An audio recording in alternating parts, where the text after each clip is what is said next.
ಪ್ರಸಿದ್ಧ ನಮ್ಮ ಕೊರಡುಮಲೈ ಗಣೇಶ, ನಮ್ಮ ಮುಳಬಾಗಿಲು ಆಂಜನೇಯ ಸ್ವಾಮಿ, ಹೈದರಾಲಿ ದರ್ಗಾ ಅವರನ್ನು ಸ್ಮರಿಸುತ್ತಾ ನಮ್ಮ ಮುಳಬಾಗಿಲು ತಾಲೂಕಿನ ಎಲ್ಲ ಜನತೆಗೆ ಒಳ್ಳೆಯದು ಮಾಡಲಿ ಅಂತ ನಮ್ಮ ಕಾಂಗ್ರೆಸ್ ಪಕ್ಷದ ಎಲ್ಲ ಮುಖಂಡರ ಪರವಾಗಿ ಆ ಭಗವಂತನಲ್ಲಿ ಬೇಡಿಕೊಳ್ಳುತ್ತಾ ನನ್ನ ಮಾತನ್ನು ಮುಂದುವರಿಸ್ತೀನಿ.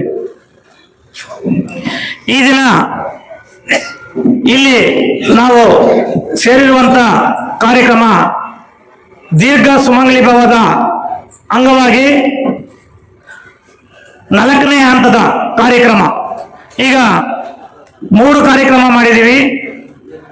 4ನೇ ಹಂತದಲ್ಲಿ ನಾವು ಈ ಕಾರ್ಯಕ್ರಮವನ್ನು ಮುಂದುವರಿಸ್ತಾ ಇದ್ದೀವಿ. ಈಗಾಗಲೇ ನಾವು ಕಾಂಗ್ರೆಸ್ ಪಕ್ಷದ ಎಲ್ಲ ಮುಖಂಡರ ಸಹಕಾರದೊಂದಿಗೆ ನಮ್ಮ ಕೋಲಾರ ಶಾಸಕರಾದ ಕೊತ್ತೂರು ಮಂಜಣ್ಣರವರ ಬೆಂಬಲದೊಂದಿಗೆ ನಮ್ಮ MLC ಆದಂಥ ಅನಿಲ್ ಅನ್ನವರ ಸೂಚನೆಯ ಮೇರೆಗೆ ನಾವು ಈ ಮುಖಂಡರ ಎಲ್ಲ ಸಹಕಾರದೊಂದಿಗೆ ಆದಿನಾರಾಯಣ ಚಾರಿಟೇಬಲ್ ಟ್ರಸ್ಟ್ ಇಂದ ನಾವು ಈ ಕಾರ್ಯಕ್ರಮವನ್ನು ಮುಂದುವರಿಸ್ತಾ ಇದ್ದೀವಿ. ಈ ಕಾರ್ಯಕ್ರಮ ಜೊತೆಗೆ ಇನ್ನೂ ಅನೇಕ ಕಾರ್ಯಕ್ರಮಗಳಿವೆ. ಈಗ ಮೊದಲನೇ ಹಂತದಲ್ಲಿ ನಾವು 5 ಕಾರ್ಯಕ್ರಮಗಳನ್ನು ಘೋಷಣೆ ಮಾಡಿದ್ದೀವಿ. ಒಂದು ದೀರ್ಘ ಸುಮಂಗಲಿ ಭವ, 2ನೇದು ಬಂದು ಮಾತೃದೇವೋಭವ, 3ನೇದು ಆಚಾರ್ಯ ದೇವೋಭವ, 4ನೇದು ಕಾಯಕ ದೇವೋಭವ ಮತ್ತು 5ನೇದು ಜೀವ ಸಂಜೀವನಿ ಕಾರ್ಯಕ್ರಮ. ಈಗ ಜೀವ ಸಂಜೀವನಿ ಕಾರ್ಯಕ್ರಮ 5ನೇದು ನಾವು ಲಾಸ್ಟ್ ಮಂತ್ ಅಲ್ಲಿ ನಾವು ಇದೇ ನಮ್ಮ ಆಫೀಸ್ ಎದುರುಗಡೆನೆ ನಾವು ಕಾರ್ಯಕ್ರಮವನ್ನು ಮುಕ್ತಾಯಗೊಳಿಸಿದ್ದೀವಿ. ಈಗ ದೀರ್ಘ ಸುಮಂಗಲಿ ಭವದ ಕಾರ್ಯಕ್ರಮದ ಬಗ್ಗೆ ನಾವು ಇಲ್ಲಿ ಸೇರಿದ್ದೀವಿ. ಈ ಕಾರ್ಯಕ್ರಮದ ಮೊದಲು ಮೊನ್ನೆ ನಮಗೆ TAPMC ಎಲೆಕ್ಷನ್ ಅಲ್ಲಿ ನಾವು ಸುಮಾರು 50 ಜನ ನಮಗೆ ಪಕ್ಷದಿಂದ ನಮಗೆ ನಾಮಪತ್ರವನ್ನು ಸಲ್ಲಿಸಿದ್ರು. ಪಕ್ಷದ ಎಲ್ಲ ಮುಖಂಡರ ಸೂಚನೆಯೊಂದಿಗೆ 40ಕ್ಕಿಂತ ಹೆಚ್ಚು ನಾಮಪತ್ರಗಳನ್ನು ವಾಪಸ್ ಪಡೆದರು. ನಾವು 6 ಜನ ಇನಾಮಿನೇಷನ್ ಗೆದ್ರು. ಸಪೋರ್ಟ್ ಮಾಡಿದ ಎಲ್ಲರಿಗೂ ಮೊಟ್ಟ ಮೊದಲನೇದಾಗಿ ನಮ್ಮ ಮುಖಂಡರಿಗೂ ವಾಪಸ್ ಪಡೆದವ್ರಿಗೂ ಎಲ್ಲರಿಗೂ ಅಭಿನಂದನೆಗಳನ್ನು ತಿಳಿಸಲು ಬಯಸ್ತಾ ಇದ್ದೀವಿ. ಈಗ ಒಗ್ಗಟ್ಟು ವಿಷಯ ಅವಾಗ ಹೇಳಿದ್ರು. ನಾವು ಪಕ್ಷದ ಕಚೇರಿಯಲ್ಲಿ ಕೂತ್ಕೊಂಡು 5 ನಿಮಿಷ ನಮ್ಮ ಮುಖಂಡರು ಸೂಚನೆ ಕೊಟ್ಟರು. ಏನಂತ, ನಾವು ಇಂಥವ್ರನ್ನ ಅಂತಿಮ ಮಾಡ್ತಾ ಇದ್ದೀವಿ, ನೀವೆಲ್ಲ ವಾಪಸ್ ತೆಗೀರಿ ಅಂತ.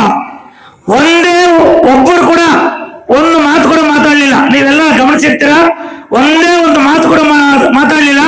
ಎಲ್ಲರೂ ಹೋಗಿ ವಾಪಸ್ ತೆಗೆದರು. ಅಂದ್ರೆ ನಮ್ಮ ಕಾಂಗ್ರೆಸ್ ಪಕ್ಷದಲ್ಲಿ ನಾವು ಒಗ್ಗಟ್ಟಿನ ಪ್ರದರ್ಶನ ಯಾವ ತರ ಇದೆ ಅಂತ ಆ ಸೂಚನೆ ಗೊತ್ತಿದೆ. ನಾವು ಸಣ್ಣ ಪುಟ್ಟ ಇದ್ರು ಇಲ್ಲಿ ಈ ಜಾಗದಲ್ಲಿ ಕೂತ್ಕೊಂಡು ನಾವು ಏನೇ ಒಂದು ನಿರ್ಣಯ ತಗೊಂಡಾಗ ನಮ್ಮಲ್ಲಿ ಒಗ್ಗಟ್ಟ ಇದೆ, ಯಾವುದು ಭೇದ ಭಾವ ಇಲ್ಲ. ಸಣ್ಣ ಪುಟ್ಟ ಇದ್ರು ಅದೇ ಮುಂದಿನ ದಿನಗಳಲ್ಲಿ ಸರೋಗತ ತಲೆ ಕೆಡಿಸ್ಕೋಬೇಡಿ. ನಾವು ಈಗ ಪಕ್ಷದ ಸಂಘಟನೆ ಬಗ್ಗೆ ಈಗ ಈ 5 ಕಾರ್ಯಕ್ರಮಗಳು ನಡೆಸ್ಕೊಂಡು ಹೋಗುವ ಜೊತೆಗೆ ನಾವು ಪಕ್ಷದ ಸಂಘಟನೆ ಕೂಡ ಮುಖ್ಯ.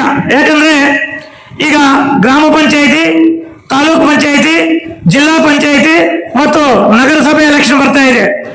ಈ ಎಲ್ಲ ಚುನಾವಣೆಗಳನ್ನು ಗಮನದಲ್ಲಿ ಇಟ್ಕೊಂಡು ನಾವು ಪಕ್ಷದ ಸಂಘಟನೆಯನ್ನು ಮಾಡುವುದು ತುಂಬಾ ಮುಖ್ಯವಾಗಿರುತ್ತೆ. ನನ್ನ ಎಲೆಕ್ಷನ್ ಇನ್ನು ತುಂಬಾ ದೂರ ಇದೆ. ಈಗ ನಿಮ್ಮ ಎಲೆಕ್ಷನ್ ಬರೋದು, ಈಗ ಹತ್ತಿರದಲ್ಲಿ ಬರೋದು ನಿಮ್ಮ ಎಲೆಕ್ಷನ್. ನಿಮ್ಮ ಎಲೆಕ್ಷನ್ಗೆ ನೀವೀಗ ಪಕ್ಷದ ಸಂಘಟನೆ ಮಾಡಬೇಕಾಗತ್ತೆ. ನೋಡಿ, ಈಗ ಇಲ್ಲೆಲ್ಲ ಇರೋದು ನಮ್ಮ ಎಲ್ಲ ಮುಖಂಡರು. ಆವಾಗಲೇ ಹೇಳಿದ್ರು 3 ಸಲ 95ರಿಂದ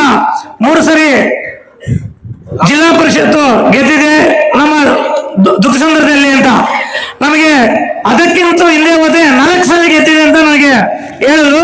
ನೋಡಿ, ದುರ್ಗಸಂದ್ರ ಹೋಬಳಿಯಲ್ಲಿ ಪಕ್ಷ ಎಷ್ಟು ಬಲವಾಗಿದೆ ಅಂತ ನಿಮಗೆ ಅರ್ಥ ಮಾಡ್ಕೋಬೇಕು. ಈಗ ಇಲ್ಲಿರೋರು ಎಲ್ಲ ಸೇರ್ಕೊಂಡು ನೀವು ಮನಸ್ಸು ಮಾಡಿದ್ರೆ ಸಣ್ಣ ಪುಟ್ಟ ಸಮಸ್ಯೆಗಳನ್ನು ಬಗೆಹರಿಸ್ಕೊಳ್ಳೋದೇನು ದೊಡ್ಡ ವಿಷಯ ಅಲ್ಲ. ಸಣ್ಣ ಪುಟ್ಟ ವಿಷಯಗಳಿದ್ರು ಅದನ್ನು ಕೂತ್ಕೊಂಡು ನಮ್ಮ ನಾಯಕರಿದ್ದಾರೆ, ಒಂದು 5-6 ಜನ ನಾಯಕರನ್ನ ಮುಂದೆ ಇಟ್ಕೊಂಡು ನೀವು ಸಣ್ಣ ಪುಟ್ಟ ಸಮಸ್ಯೆಗಳು ನಿಮ್ಮ ಗ್ರಾಮಗಳಲ್ಲಿದ್ರೆ ಅದನ್ನು ಬಗೆಹರಿಸಿಕೊಳ್ಳೋದೇನೋ ದೊಡ್ಡ ವಿಷಯ ಅಲ್ಲ. ಅದು ಬಗೆಹರಿಸೋಣ, ಈ ಮುಂದಿನ ದಿನಗಳಲ್ಲಿ ಅದನ್ನು ಬಗೆಹರಿಸೋಣ. ನಾನು ಪಕ್ಷದ ಅಧ್ಯಕ್ಷನಾಗಿ ಈ ಸಣ್ಣ ಪುಟ್ಟ ಸಮಸ್ಯೆಗಳಿಗೆ ನೀವು ದಯವಿಟ್ಟು ಪಕ್ಷವನ್ನು ದೃಷ್ಟಿಯಲ್ಲಿ ಇಟ್ಕೊಳ್ಳಿ. ಈಗ ಎಲ್ಲ ಇಟ್ಕೋಬೇಡಿ. ನೀವು ಎಲ್ಲಿ ಕರೆದ್ರೂ ಬರ್ತೀನಿ, ಯಾವ ಮನೆಗೆ ಕರೆದ್ರೂ ಬರ್ತೀನಿ. ಆದ್ರೆ ನಿಮ್ಮ ಲೋಕಲ್ ಅಲ್ಲಿ ಸಣ್ಣ ಪುಟ್ಟ ವಿಷಯಗಳನ್ನ ಇಟ್ಕೊಂಡು ಅವ್ರ ಮನೆಗೆ ಹೋಗಬಾರ್ದು, ಇವ್ರನ್ನ ಮಾತಾಡಬಾರ್ದು, ಆ ತರ ನೀವು ಯಾವುದು ಥಿಂಕ್ ಮಾಡಬಾರ್ದು. ದಯವಿಟ್ಟು ನಮ್ಮ ಪಕ್ಷಕ್ಕಾಗಿ ನಾವು ಗೆಲ್ಲಿಸ್ಕೋಬೇಕಾದ್ರೆ, ನಿಮ್ಮ ಸ್ಥಳೀಯ ಚುನಾವಣೆಗಳಲ್ಲಿ ನೀವು ಗೆಲ್ಲಿಸ್ಕೋಬೇಕಾದ್ರೆ, ಮುಂದಿನ ದಿನಗಳಲ್ಲಿ ನಾನು ಕೂಡ ಚುನಾವಣೆಯಲ್ಲಿ ಗೆಲ್ಲಬೇಕಾದ್ರೆ ಪ್ರತಿ ಮನೆಗೂ ನಾವು ಹೋಗಬೇಕಾಗತ್ತೆ. ಅದು ಯಾವುದು ಜಾತಿ ಭೇದವಿರಲ್ಲ, ಪಕ್ಷ ಭೇದವಿರಲ್ಲ, ಎಲ್ಲರೂ ಹೋಗ್ಬೇಕಾಗುತ್ತೆ. ಆದ್ರೆ ಈಗ ಫಸ್ಟ್ ನಮ್ಮ ಮನೆಯನ್ನು ನಾವು ಸರಿ ಮಾಡ್ಕೋಬೇಕು. ನಾವು ಸರಿ ಮಾಡ್ಕೋಬೇಕಾದ್ರೆ ನಾವು ಎಲ್ಲ ಮನೆಗಳಿಗೂ ಬರಕ್ಕೆ ರೆಡಿ. ಆದ್ರೆ ಈಗ ನಾವು ಪ್ರವಾಸ ಆಗೋ ಮೊದಲು ನಾನು ಒಂದು 5-6 ಜನಕ್ಕೆ ಜವಾಬ್ದಾರಿ ಕೊಡ್ತೀನಿ. ಸಣ್ಣ ಪುಟ್ಟ ಸಮಸ್ಯೆಗಳಿದ್ರೆ ಆ ಪಂಚಾಯತ್ ವಾರು, ಆ ಪಂಚಾಯತಿಯಲ್ಲಿ ಏನೇನು ಸಮಸ್ಯೆಗಳಿದೋ ಆ ಪಂಚಾಯತಿ ವಾರು ಮುಖಂಡರು ನೀವು, ಅಥವಾ ಬೂತ್ ಮಟ್ಟದ ಮುಖಂಡರು, ನಮ್ಮ ಬೂತಲ್ಲಿ ಈ ತರ ಸಮಸ್ಯೆ ಇದೆ, ನಮ್ಮ ಊರಲ್ಲಿ ಈ ತರ ಸಮಸ್ಯೆ ಇದೆ, ಇಲ್ಲ ನಮ್ಮ ಪಂಚಾಯತಿಯಲ್ಲಿ ಈ ತರ ಸಮಸ್ಯೆ ಇದೆ ಅಂತ ನಮ್ಮ ಗಮನಕ್ಕೆ ಕೊಟ್ರೆ, ನೀವು ನಮ್ಮ ಗಮನಕ್ಕೆ ಕೊಟ್ಟಾಗ ಅದನ್ನು ನಾವು ಸರಿ ಮಾಡಕ್ಕೆ ಆಗುತ್ತೆ. ಅದನ್ನು ನೀವು ಬೇರೆ ಬೇರೆ ರೀತಿಯಲ್ಲಿ ನೀವು ಬೇರೆ ಬೇರೆ ನೀವು ಕೊಡ್ಬೇಕಾಗುತ್ತೆ. ಯಾಕಂದ್ರೆ ನೀವು ಒಟ್ಟಿಗೆ ಕೊಟ್ರೆ ನಮಗೆ ಗೊತ್ತಾಗಲ್ಲ. ನೀವು ನಿಮ್ಮ ಪಂಚಾಯತಿ ವಾರ, ಇಲ್ಲ ವಿಲೇಜ್ ವಾರ, ಇಲ್ಲ ಬೂತ್ ವಾರ, ನಿಮ್ಮ ಸಮಸ್ಯೆ ಇದ್ರೆ ನಮ್ಮ ಗಮನಕ್ಕೆ ತನ್ನಿ. ಅದನ್ನ ನಾವು ಈ ಪ್ರವಾಸದ ಮುಂಚೆನೆ ಅದನ್ನು ಸಣ್ಣ ಪುಟ್ಟ ಇದ್ರೆ ಅದನ್ನು ನಾವು ಬಗೆಹರಿಸಕ್ಕೆ ನಾವು ರೆಡಿ ಅಂತ ಈ ಸಂದರ್ಭದಲ್ಲಿ ನಾನು ಹೇಳಕ್ಕೆ ಬಯಸ್ತೀನಿ. ಹಾಗೆ ನಾವು ಈಗ ಪೂರ್ವ ಸಭೆಯನ್ನು ಕರೆದಿದ್ದೀವಿ. ನೀವು ಕೂಡ ನಾನು ಪ್ರವಾಸ ಬರುವ ಮೊದಲು ನೀವು ನಿಮ್ಮ ನಿಮ್ಮ ಪಂಚಾಯಿತಿಯಲ್ಲಿ ನೀವು ಪೂರ್ವಭಾವ ಸಭೆಯನ್ನು ಕರ್ಕೋಬೇಕಾಗುತ್ತೆ. ಯಾಕೆ ನೀವು ಪೂರ್ವಭಾವಿ ಸಭೆಯನ್ನು ಕರ್ಕೋಬೇಕಂತಂದ್ರೆ, ನೀವು ಗ್ರಾಮ ಮಟ್ಟದಲ್ಲಿ ನೀವು ಅವ್ರಿಗೆ ಹೇಳ್ಬೇಕಾಗತ್ತೆ. ಈಗ ಆ ಕಡೆ ಒಬ್ರು ಹೇಳಿದ್ರು 3 ಜನಕ್ಕೆ ಮಾತ್ರ ಹೇಳಿದ್ರೆ ನಾವು ಎಲ್ಲರೂ ಬರಬೇಕು ಅಂತ. ಅದೇ ಎಲ್ಲರೂ ಬರ್ಬೇಕನ್ನುವ ಫಂಕ್ಷನ್ ಬೇರೆ, ಈಗ ಮುಖಂಡರ ಫಂಕ್ಷನ್ ಇದು. ಮುಖಂಡರ ಫಂಕ್ಷನ್, ಅದರಿಂದ ಮುಖಂಡರು ಮಾತ್ರ ಕರೆದಿದ್ದಾರೆ. ಇನ್ನೂ ಇರ್ತಾರೆ, ಇವರು ಬಿಟ್ಟು ಬೇರೆ ಮುಖಂಡರು ಕೂಡ ಇರ್ತಾರೆ, ಇಲ್ಲ ಅಂತ ಹೇಳಕ್ಕಾಗಲ್ಲ. ಈಗ ನೀವು ಪೂರ್ವಭಾವ ಸಭೆ ಕರ್ಕೊಳ್ಳಿ. ನೀವು ಬೂತ್ ಮಟ್ಟದಲ್ಲಿ ನೀವು ಪೂರ್ವಭಾವ ಸಭೆ ಕರ್ಕೊಂಡು ನೀವು ಮಾತಾಡಿ, ಗ್ರಾಮ ಪಂಚಾಯತಿಗಳಲ್ಲಿ ನಾವು ಪ್ರವಾಸ ಮಾಡುವ ಮೊದಲು ನೀವೆಲ್ಲ ಸಣ್ಣ ಪುಟ್ಟ ಸಮಸ್ಯೆ ಇದ್ರೆ ನಮಗೆ ಹೇಳ್ಬಿಟ್ಟು ಅದು ಸರಿ ಮಾಡಿಕೊಂಡು ನೀವು ಪ್ರವಾಸ ಕರ್ಕೊಂಡೋದ್ರೆ ಒಳ್ಳೆಯದಂತ ನಾನು ಈ ಸಂದರ್ಭದಲ್ಲಿ ಹೇಳಕ್ಕೆ ಬಯಸ್ತೀನಿ. ಆಮೇಲೆ ಈಗ ಹೆಂಗು ಬಂದಿದ್ರೆ ಒಂದು ವಿಷಯ ಹೇಳ್ತೀನಿ. ನಾವು ಪಕ್ಷದ ಸಂಘಟನೆಯಿಂದ ಪದಾಧಿಕಾರಿಗಳ ನೇಮಕ ಮಾಡ್ತಾ ಇದ್ದೀವಿ. ಈಗ ದುಗ್ಗಸಂದ್ರ ಹೋಬಳಿಯಲ್ಲಿ ಈಗ ಹೆಚ್ಚು ಕಮ್ಮಿ ಎಲ್ಲ ಮುಖಂಡರು ಇಲ್ಲಿ ಆಗಮಿಸಿದ್ದೀರಾ. ಈ ಪದಾಧಿಕಾರಿಗಳ ಬಗ್ಗೆ ನಾನು ಈಗಲೇ ಹೇಳಕ್ಕೆ ಬಯಸ್ತೀನಿ. ನೀವು ನಿಮ್ಮ ನಿಮ್ಮ ಪಂಚಾಯಿತಿಯಲ್ಲಿ ನೀವು ಕುತ್ಕೊಂಡು ನಮಗೆ ಪದಾಧಿಕಾರಿಗಳ ಲಿಸ್ಟ್ ನೀವೇ ಫೈನಲ್ ಮಾಡಿಕೊಟ್ರೆ ನಮಗೆ ಒಳ್ಳೆಯದು. ನಮಗೆ ಯಾವುದೂ ಸಮಸ್ಯೆ ಇರಲ್ಲ. ಯಾಕಂದ್ರೆ ಈಗ ನಮಗೆ 4 ರೀತಿಯ ಪದಾಧಿಕಾರಿಗಳ ಬಗ್ಗೆ ನಾವು ಈಗ ನಿಮಗೆ ಹೇಳ್ತೀವಿ, ಗಮನಿಸ್ಕೊಳ್ಳಿ. ಒಂದನೇದು ಜನರಲ್ ಆಗಿ ನಮಗೆ ಪಂಚಾಯತಿ ಪ್ರೆಸಿಡೆಂಟು, ವೈಸ್ ಪ್ರೆಸಿಡೆಂಟು ಮತ್ತು ಸೆಕ್ರೆಟರಿ, ಈ ಮೂರು ಜನರಲ್ದೊಂದು, ಮಹಿಳೆದೊಂದು, SC/ST ವರ್ಗಕ್ಕೊಂದು ಮತ್ತು OBC ವರ್ಗಕ್ಕೊಂದು.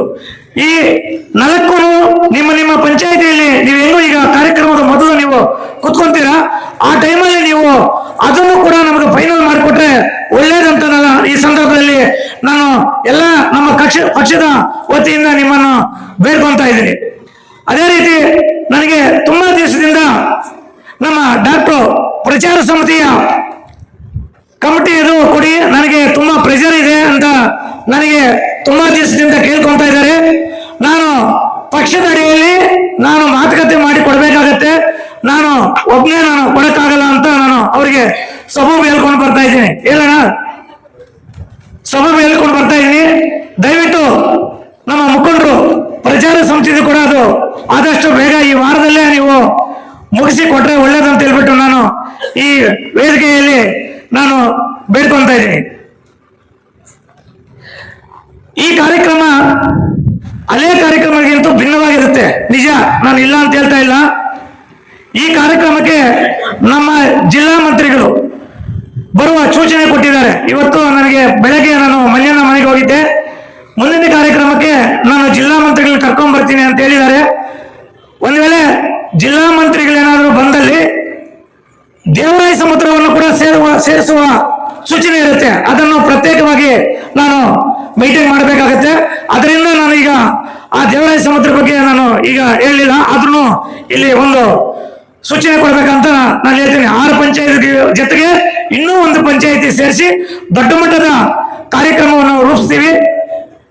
ಸಾಂಸ್ಕೃತಿಕ ಕಾರ್ಯಕ್ರಮ ಕೂಡ ಒಂದು 1 hour ಇರ್ತೀವಿ. ಇದು ದೀರ್ಘ ಸುಮಂಗಲಿ ಭವ ಕಾರ್ಯಕ್ರಮದ ಜೊತೆಗೆ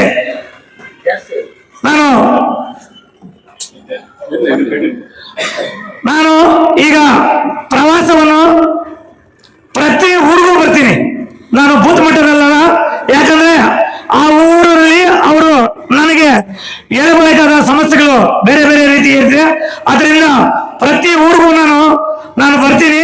ಆ ಪ್ರವಾಸದ ದಿನಾಂಕವನ್ನು ನನ್ನ ಮುಖಂಡರ ಜೊತೆಯಲ್ಲಿ ನಾನು ಮಾತುಕತೆ ಮಾಡಿ ನಿಮಗೆ ಹೇಳ್ಕೊಡ್ತೀನಿ. ಅದಕ್ಕೋಸ್ಕರ ನಾನು ಪ್ರತಿ ಊರಿಗೂ ಬರ್ತೀನಿ. ನಿಮ್ಮ ಸಮಸ್ಯೆಯನ್ನು ಅಲ್ಲೇ ನಾನು ಕೇಳ್ತೀನಿ. ಅದರಿಂದ ಸಣ್ಣ ಪುಟ್ಟ ಇದ್ರೆ ಅಲ್ಲೇ ಸಮಸ್ಯೆಗಳನ್ನು ಬಗೆಹರಿಸಿಕೊಂಡು ಮುಂದೆ ಹೋಗೋಣ. ಮುಂದೇನು ಕೂಡ ನಾವು ಪ್ರವಾಸ ಮಾಡುವ ಮೊದಲೇ ಕೂಡ ಸಮಸ್ಯೆಗಳೇನಾಗಿದ್ದು ಬಗೆಹರಿಸ್ಕೊಳ್ಳೋಣ.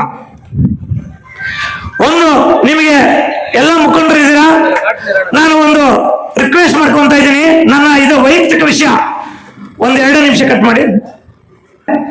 ಕಮಿಟಿಗಳನ್ನು ರಚಿಸಬೇಕು. ನಾವು ಸುಮ್ಮನೆ ನಾನೇ ಮಾಡ್ತೀನಿ ಅಂತಂದ್ರೆ ಆಗಲ್ಲ. ಇಷ್ಟು ದೊಡ್ಡ ಮಟ್ಟದ ಕಾರ್ಯಕ್ರಮ ಮಾಡಬೇಕಾದ್ರೆ ನೀವು ತಿರ್ಗಾ 6 ಪಂಚಾಯತಿಯವರು ಸೇರ್ಕೊಂಡು ಕಿತ್ತಾಡ್ಕೊಂಡ್ರೆ ನಮ್ಗೆ ತೊಂದರೆ ಇರುತ್ತೆ. ಸರ್ ನಿಲ್ಸಿದ್ದೀರಾ?